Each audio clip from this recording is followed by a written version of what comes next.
Dawson Rider Wiki. Hey YouTube, Dawson Rider here with my review of the Legacy Sabertooth Tiger Zord from Mighty Morphin Power Rangers. Of course, it's from Mighty Morphin Power Rangers. So in addition to reviewing this item itself, expect at least 1.5 to 2 rants, just about, in general, the decision behind this. So basically, I'm already trying to hold myself back because I feel like a ramble monologue coming. Ronologue. No, that's for Ron Swanson. I'll workshop it later. That's not the time. Anyway, the basic idea behind this is individual releases of the original Dinozords that don't combine, that come with a figure. At the end, I'll go in with what I think they should have done in regards to this, but basically what we got was, hey, what if we slightly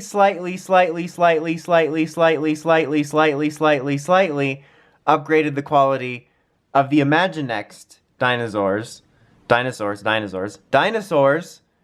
but not really though. And that's what we got. So you get this little Weirdo Ranger figure, which to be honest looks like the Honey I Shrunk the Kids version of the mold of the Zeo and Turbo Ranger figures, especially the girls, where they all had this weird look where they looked like the thumb creatures from Spy Kids. So it's weird proportions, it's got very basic paint, yet somehow still more paint than their bike figures, and a little minimal articulation. Now, I just don't think these were necessary. I don't know how much money you would have been able to put towards the Zord if you didn't include this dude, or girl, depending on if you're Japan or America. But if it saved even just 3 cents, I don't need this. If it could have been somehow incorporated in a cool way, sure. Or maybe make the Thunder Zords, I think both back in the day and today, had the little tiny figures that could ride on top of them. Make a more detailed version of that, sure. But to be honest, if it in any way made this a better Zord, I don't need the little weird Ranger figure. The Imaginext ones, I think, were actually more charming because they had that stylized look. I mean, this does have a stylized look with the word style loosely defined. But I know there's people, including myself in certain cases, that are kind of into a different weird stylized figure. So the Imaginext ones kind of press those buttons. This one presses the alarm button. Okay, so here we got the Sabertooth itself, which it's very basic quality. It does the bare minimum of what it has to. Beige yellow, has stickers that are on par with the 90s ones. You do have some articulation, you can move the arms around and do this, and you go roar. That was like the Alba Ranger noises. I don't even know what's happening with me in this review, guys. You can move the neck up and down, and it can be like roar. You can move this side to side, so it can be like. So, I don't know, you can get a twerking Sabertooth. That's the wrong direction for twerking, but hey. And you can do this. Wee! And this.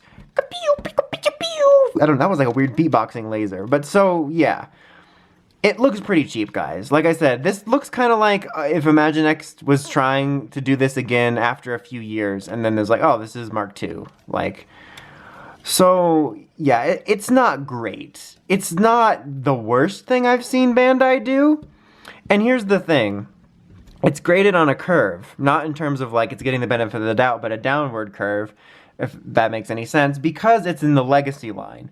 If this was an Imaginext release, or just somehow made it into the regular line, sure, it's not that great, but it would have gotten maybe some more slack. But this is in the Legacy line, which, as I mentioned in my Legacy figure reviews, is marketed as a collector's grade line. And this is what you give us.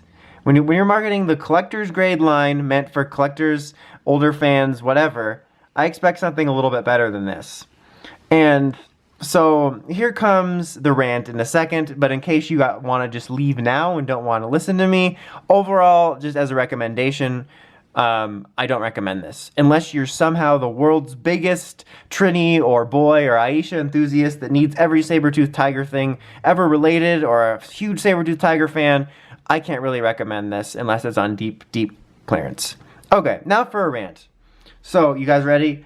Are you ready? I should have gotten that ready for this. I wasn't ready, I guess. Anyway, when I first heard about this idea, my first thought was, yawn, more MMPR. So, they already need to let the past die, kill it if they have to, we know that. But at very least I was thinking, it could be cool if we got really just high quality individual Zord releases that were kind of on quality with the Bandai Tamashii Nations release that I reviewed a little while back. So at least you could have a really good looking high quality version of your favorite Zord or Zords. That's not a terrible idea. Basically, up the quality from the Legacy release or on par with the Bandai Tamashii Nations release, the Chogokin. Fine. That's what they should have done maybe instead of whatever this is. But I think ideally for me, ideally I would just move on from MMPR. Again, let the past die. But if we had to do this, I would make it combinable. Make them individual releases that, again, are sort of on par with the quality in some way of the Chogokin. Maybe not quite, but make them good looking. A little bit more expensive, but good looking. And then you can sort of buy all of them if you want and combine it into a higher end original Megazord. It would essentially be like a higher end collector's version of the way that the Megazord for the movie was released. Now, I'm not saying that would have been perfect, and it would have been kind of annoying if you're sick of MMPR, but I just think that's a better idea because it at least gives you like a collector's grade thing and an end goal, whereas this is just... I don't know what they were thinking with this. I think they're trying to cash in on MMPR with the least effort possible. The only other one out right now is Tyrannosaurus. I may cover that. We'll see. This is the only one I've seen so far. But yeah, as I said before my pre-rant, I do not recommend this unless you absolutely have to have it. Anyway, that's about it. Until next time, don't forget to like, comment, subscribe. Dawson Ryder, signing out.